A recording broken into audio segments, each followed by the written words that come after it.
Hello everyone. We're going to be using this video to try and introduce you to a lot of vocabulary, a lot of terms that are associated with the purchase and sale of securities, or as you're probably more familiar with the term stocks. They generally mean the exact same thing. And there are certainly far more terms than the ones that we are going to be reviewing here today. But what I am going to do is take you step by step through the process whereby a company offers shares for sale to the public, the process by which members of the public then trade shares among themselves. And then at the end of this particular video, I'll talk a little bit about mutual funds, which are different than stocks. And I will briefly mention, though we're not going to be going into any detail at all, what makes commodities trading different than either mutual funds or stocks. The easiest way to do this will be to download the stock term document that I've uploaded into the course documents section of Moodle for this class, so that as I'm talking about each of these terms, you have a list of these terms in front of you. You can stop the video whenever you need to, make the notes you need to make to, and basically that stock term sheet will then tell a story for you as to how stocks work, and will be a record of what we've talked about, or what I've talked about on this video. And the first thing to understand when we begin talking about stocks is that the notion of a stock is very specifically related to a type of business organization called a corporation. If you own your own company and it's a sole proprietorship, and the income from that company is simply put on your personal income tax return, or you're in a partnership and you do the same thing, that's not a corporation and there are no shares. Once you decide, or once a business decides to actually incorporate, it becomes a new legal entity. And there are big advantages to that and big disadvantages to that. The advantage to incorporating is that if someone should sue the corporation, they can go after the assets of the corporation, but they cannot go through the corporation and go after the assets of the individual business owner, like their personal bank account or their house. So that's a very big advantage for companies to incorporate. It makes that business its own legal entity. It also gives them the option of obtaining funding from other sources that might not be otherwise available if they did not incorporate. So those are two advantages. The disadvantage, of course, is that since a corporation is treated by the law as a legal entity unto itself, it must pay taxes. And that means you have to file a corporate income tax return and pay taxes on the income that the corporation has made. That corporation also pays its employees and its owners, and they pay income on the income they've received from the company. This is sometimes referred to as the double taxation problem. In any event, that is a disadvantage to incorporating, but that has not prevented the vast majority of large American companies from incorporating. Now, if a company chooses to incorporate and avail themselves of the legal protections, that does not mean that any Jack or Jill walking up and down the street can buy a share in that corporation. Some of them are what we call closely held corporations. And that means one person or a few people or a family continue to own that corporation. They do not sell stock on the open market. There is no way for someone to do a corporate takeover of the company. It is, as the term sounds, a private or closely held corporation. They limit their liability. The corporation pays taxes, but ownership of that company never changes hands. Some of the largest companies around have actually been privately held or closely held corporations for a long time. For instance, Dunkin' Donuts. However, if a company decides that they would like to go public, become a public corporation, they will often do this for the main purpose of being able to raise funds. Perhaps they have a great idea, they've got a patent on a product, they want to expand across the country or globally, and they need millions upon millions of dollars to do it. One of the most common ways of doing that is to become a public corporation. When you are a public corporation, that means you are selling shares of stock in that company to the public who may choose to buy it. And when they buy it, they become a shareholder or an owner of that corporation. And so everything that this video is going to be talking about from this point forward is talking about companies that have decided that they want to be a public corporation. So now, in addition to having the advantage of liability, a limited liability from lawsuits, now they're also getting additional cash in to expand the company. In return for that, every single person who buys a share of stock is an owner of the corporation. Really and truly. And very often that's hard for many of us to understand, because we think, oh, I own some stock and I wonder how it's doing. And we don't think of ourselves, if we own stock, as an owner of the corporation. But you are. You have a right to vote on the directors. You have a right to bring issues up for discussion, debate, and resolution, and vote at a shareholders meeting. You have a right to attend the shareholders meetings. Unfortunately, many of us simply just buy and sell stocks as if it's some sort of gambling game, hoping we make a lot of money, and don't realize the responsibility that comes with being an owner in a corporation. And one of the reasons that the government allows this buying and selling of shares of ownership is it was a very early way for Americans who might have actually limited funds to participate in the profits of large corporations. Because those large corporations, a McDonald's, a Coca-Cola, a General Electric, makes profits and pay dividends to their owners, or the value of the stock increases. And so while you may not have millions of dollars to invest directly in those companies, you still can become an owner of a very small amount and have a right to participate in the profits that that company makes. So let's talk about what happens when a company decides to go public. A company cannot just do this shooting by the hip. Anytime a company decides to go public, to issue shares of stock for sale to the public, they come under the jurisdiction of the Securities and Exchange Commission, or the SEC. The Securities and Exchange Commission is a federal regulatory agency that makes sure that the process of buying and selling stocks is done fairly, is done without fraud, is done without insider trading, which is when people on the inside have knowledge that you, the public, do not. And they're the ones who detail the process for going public with shares of stock. The SEC makes sure that every company that has shares of stock offered to the public files reports with the SEC, financial reports.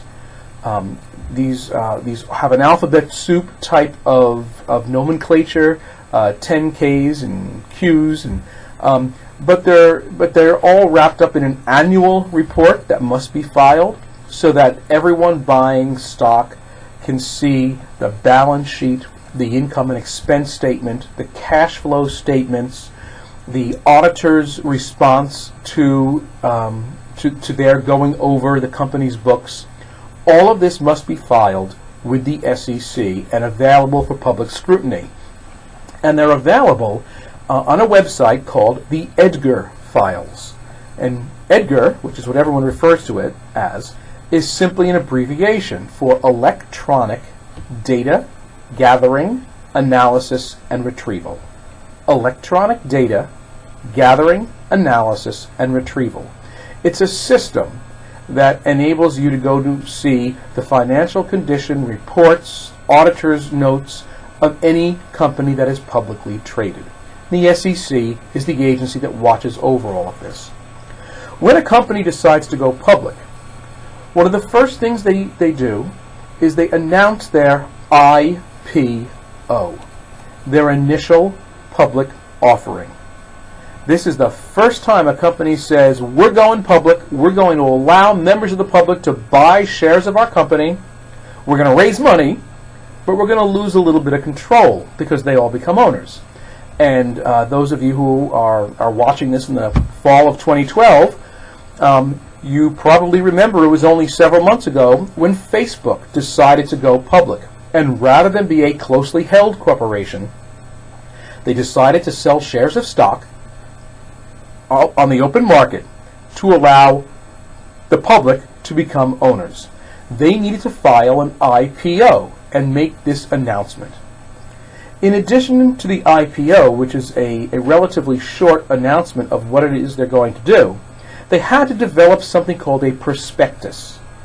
A prospectus is a very, very lengthy document that basically combs through the finances of the company with a fine-tooth comb and talks about everything the company has done, what it is doing, where it wants to go, what it hopes to do, guards against statements that can't be proven.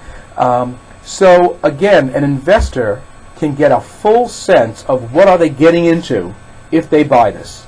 Now, did everyone who ran out and bought lots of shares of Facebook read through the prospectus? Chances are they did not, to be honest. But they're supposed to, and that's why these documents are developed. In fact, when a broker recommends a stock, they should not just say to you, hey, we got a great new company that's starting up, that's going public, you want to get in on the ground floor, you should buy some stock. They can't just say that because they're flying by the seat of their pants and they think it's going to be a great company. They need to pore through the prospectus. They need to question, analyze, and look at these numbers. When they do that, they are doing something called their due diligence. And if a stockbroker recommends that you buy or sell a stock without doing their due diligence, then they might be liable under federal law for misrepresenting your finances. And if your finances go south, you will have an action against them. So, company decides to go public. They're going through the SEC. They're filing an initial public offering, a prospectus. Stockbrokers who are interested are doing their due diligence, and we're beginning to make some announcements about when this is going to happen. When this happens for the first time, which is why it's called an initial public offering, this is called the primary market. And what differentiates stock sold in the primary market from everything after that is that the money that someone uses to purchase the stock goes directly to the company. This is how the company raises money. They sell you stock, you give them money. That only happens in the primary market. Once you do that, and you will do that before it trades on the stock market, before, you make an arrangement with a brokerage house, with Goldman Sachs or Merrill Lynch or Dean Witter Reynolds or some financial house that is handling the initial public offering. And very often you're not doing this with the money in your piggy bank. Very often this is cash from large pension funds and large investment houses that are getting in on the ground floor. Whoever purchases those shares of stock becomes a shareholder, which means they're now an owner. And I actually found it rather humorous that some people rushed in bought Facebook stock, and then complained that they didn't turn a profit in the next day or two. Well, the reality is, the purpose of the stock market and the purpose of buying stock is not to make a profit in a day or two. It's to hold it for a while, for a long term, to invest, and to be an owner.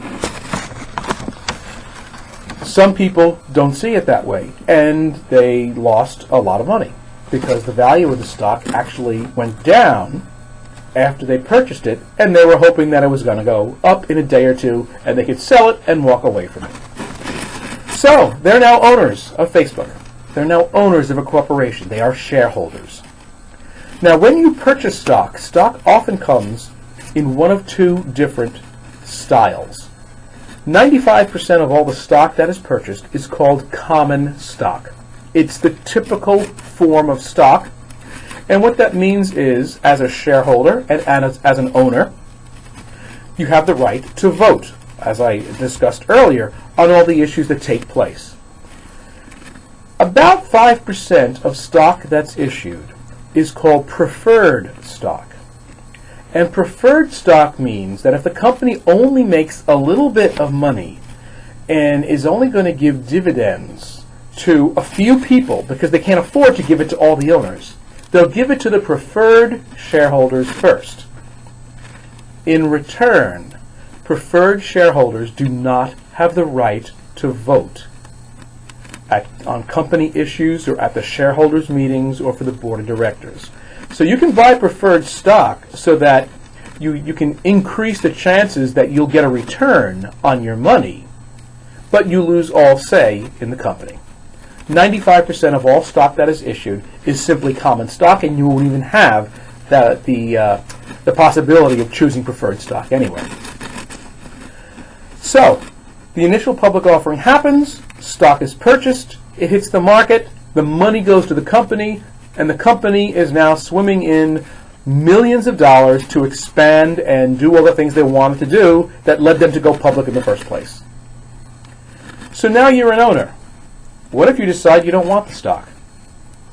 Or what if you were a little late on the uptake and said, oh, I want to buy stock in that company, but I understand the IPO has already happened, and they sold all their stock. This is where the secondary markets come into play. And for most of you, when you think of buying or selling stock, it's on the secondary, not the primary market. The secondary market is basically a resale market for existing shares of stock. It's a place where people can exchange ownership. And for that reason, the institutions that have developed to help you sell or buy stock after the initial public offering are called exchanges.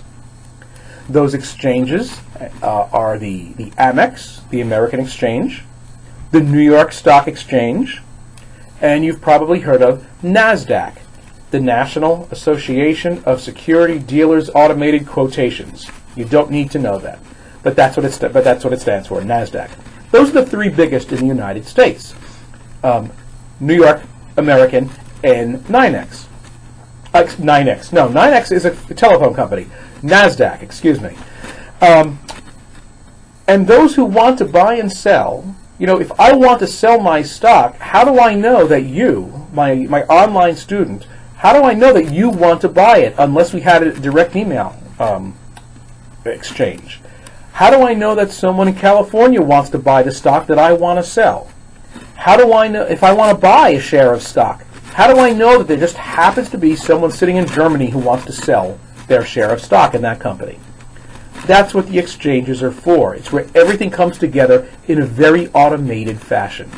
And even though the three big stock exchanges are in New York, they also exist in Boston, Philadelphia, Chicago, Cincinnati, San Francisco, Dallas, and around the world. Toronto, London, Paris, Frankfurt, Shanghai, South Africa, New Delhi, India. There are stock exchanges all around the globe, and there are people buying and selling ownership in companies every second of every minute of just about every day around the world. So, when you decide you'd like to buy or sell stock in this exchange, one of the things that's really important to understand is, I've heard people say, well, I don't want to buy Coca-Cola stock because I don't like what they do in their company, or I don't want to buy Walmart stock because I want to give my money to that company. Remember, when you buy or sell stock on the secondary market in these exchanges, you are not giving your money to the company. The company is 100% completely out of the picture. You are buying a share of ownership in the company from someone else who gave their money to that company. This is resale. This is selling goods at a yard sale or a garage sale. It has nothing to do with the original manufacturer of the good. It has nothing to do with the original company. You're simply buying shares of ownership among yourself when you go to the stock market. That money goes to the person who sold the stock, not the company. So, there's some technical terms just to be aware of, and it sounds like an auction. And if you think of an auction, you'll remember the terms. If you want to buy something at an auction, what do you do? You make a bid. And so in the stock markets, when you place a bid, you are saying you want to buy some shares of the stock. On the other hand, picture yourself having a garage sale, and you want to sell something. There's no ticket on it.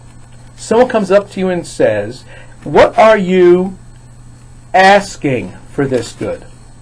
So in the stock market, an ask price is given by someone who wants to sell the stock. A bid price is given by someone who wants to buy the stock.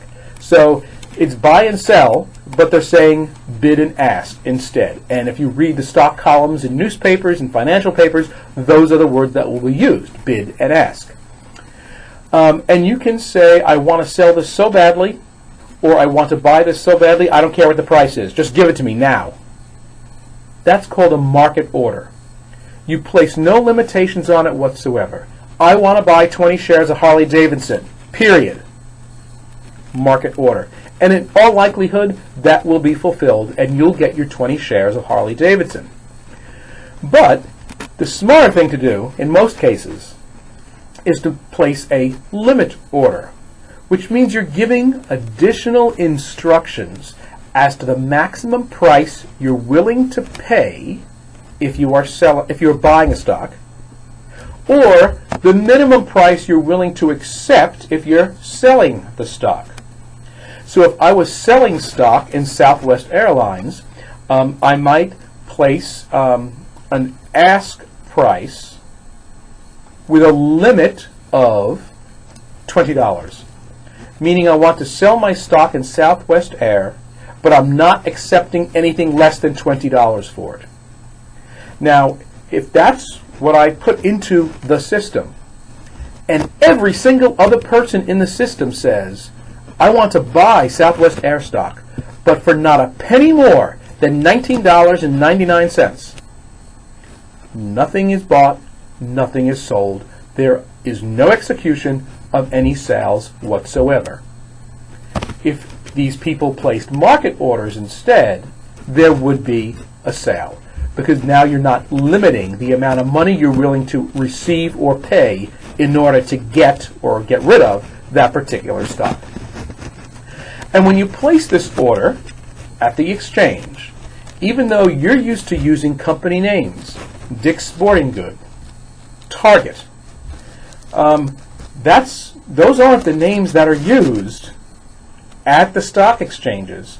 And if you go online, because you don't have to use a big fancy brokerage house, you can open up your own account online using Scottrade, Ameritrade, E-Trade. Charles Schwab's is also a discount broker. And you can do your own trades online without involving yourself very much with dealing with a major brokerage house. And some people prefer to do that because every time you execute a trade, you have to pay a fee. It's called a commission. If you do that yourself, it's maybe a $9, $10, $12 commission fee. If you place it through a large brokerage house like a Merrill Lynch, a Goldman Sachs, a Dean Witter Reynolds, a T. Price Rowe, I believe, they're going to charge you something like $35 just to place the order. Any profit that the average person might have made has just been eaten up by the commission, and it's rarely worth it if you have a limited amount of funds that you're using to buy stocks with. It simply isn't worth it. Much more worth it to do it yourself online because the commissions are lower. So, that was a side conversation. When you place the order, the system, since it's all computerized, does not understand the names of companies. It doesn't understand Southwest Air. It doesn't understand Ford. You need to find the symbol. It's called the ticker symbol for that particular company. Now, sometimes they're pretty basic. The ticker symbol for Ford is the letter F. Sometimes they're kind of funny. The ticker symbol for Harley-Davidson is HOG, H-O-G. And the ticker symbol for Southwest Airlines is LOVE, L-U-V. Companies get to choose their own ticker symbol as long as it's not being used. And some are pretty basic and standard. Others are a little bit humorous. So you place if you want to buy, you place your bid order, probably a limit order, for a certain number of shares of a particular stock, and you name the stock using the ticker symbol. Now, which type of stock should you buy? Well, if I knew that, I wouldn't be teaching. I would be making millions or billions telling you exactly what is the right stock to buy and when to buy it and when to sell it. No one can do that. And anyone who tells you, I've got the fail-safe method, this is the way to buy and sell stock, run. Run far. Because no one knows how to do this. The price of stocks is not based on anything real. The price of stocks, what they buy, what they're sold for, what they're bought for, has to do with the public's perception of the value of the good. And from that perspective, it is no different than any other good or service. If the public thinks that a company is going to do well, then the public is going to want to buy more shares of its stock, and they're going to push the price of that stock up. Starbucks just made an announcement that they'll be going into India after opening stores in China. If people believe this is a good opportunity for Starbucks growth, they're going to run out and buy Starbucks shares of stock. And if everyone wants those shares, that'll push the price up. If, on the other hand, a pharmaceutical company has to announce in the news that something they've been working on for 10 years and poured millions of dollars into developing has just been rejected by the Food and Drug Administration, there is almost always a fall in the stock price. And that's because people who own the stock say to themselves, we've just lost a boatload of money, we're not going to make it back, and we're not going to make any money on the drug that wasn't approved either. Let's dump the stock and get something else. So stock prices are all very much dependent on public perception of what's happening with that company. And as such, they are not, changes in stock prices are not so much a measurement of what has really happened, as much as they are a measurement of what the public believes is going to happen. It's kind of future prediction, and it's not a strict science. So, anyone who says, coming full circle here, anyone who says, hey, I know how to pick the best stocks, and this is the system you use, don't believe it. In fact, very often online, those people are involved in what's called pump and dump. A pump and dump artist, and this is not a term I put on your sheet, is someone who builds up all sorts of excitement for a stock that they already bought when it was selling for 1 or 2 cents a share. and they bought millions of shares. And they do a whole campaign on the internet saying, oh, this stock is going to explode. They're about to release a new product. They're moving into a new market. Wonderful things are happening. And people who are, get caught up in the excitement and say, ooh, maybe this is a good place to put my money, they all start buying that stock. Well, what happens to the value of that stock? Well, since the price of a stock is based on the public's perception of it, if hundreds or thousands of people start thinking, wow, this stock is going to do well, they run out and buy it, they push the stock price up, and right as they pushed the stock price up, the scam artist who bought it for pennies sells all his stock. Then everyone realizes the stock isn't moving. Now what? Uh-oh, we better get rid of our stock. Let's all sell it. And if everyone is trying to sell the stock and no one's buying it, what happens to the price? You guessed it, it crashes. That's called pump and dump. And whenever you get a notice on the internet, hey, buy this stock, this is the stock to buy, look at it with a cynical eye and assume that this is pump and dump unless you have a really, really good reason to believe otherwise. So, when you are buying stocks are often categorized based on their expected performance as a growth stock or an income stock. These are not technical or legal definitions, all right? They're just general ways to categorize stocks. A growth stock is a stock that is expected to increase in value over time because we expect that the company is going to grow, it's going to expand. I think Starbucks is probably a good example of a growth stock because they're expanding in China, now moving to India. A company that's going to expand in other emerging markets like Brazil or South Africa might have that same opportunity. We're buying that stock because even though it costs $20 a share today, we believe in the future, based on what we expect to happen, that that stock is going to be worth $40 or $60 or $80 a share 10 or 20 or 30 years down the road. That's a growth stock. And of course, if you buy stock, you're buying it for the long term. I don't want to see anyone get excited about stocks and start buying, selling, buying, selling, buying, selling, buying, selling. That's called day trading, and it's a losing proposition. You are paying a commission every time you execute a sale. Don't do it. Stock market investment is long term. And I'll tell you something. People who held stock for more than 7 years prior to the Great Depression, even when the stock market crashed, they were still ahead because they held their stock for a long period of time. Now, if they bought the year or two before, yes, they lost big. Anyone who just bought stock before this last recession lost value. But if you hold your stock long term, history has shown us that most stocks grow. The specific stocks we expect to grow because of their positioning in the market are called growth stocks. Income stocks, on the other hand, are those that are paying you a dividend. And a dividend you can best understand as the same thing as a bank giving you interest for putting your money on account with the bank. They give you a percent increase, a percent interest for having your money there. Same thing happens with dividends.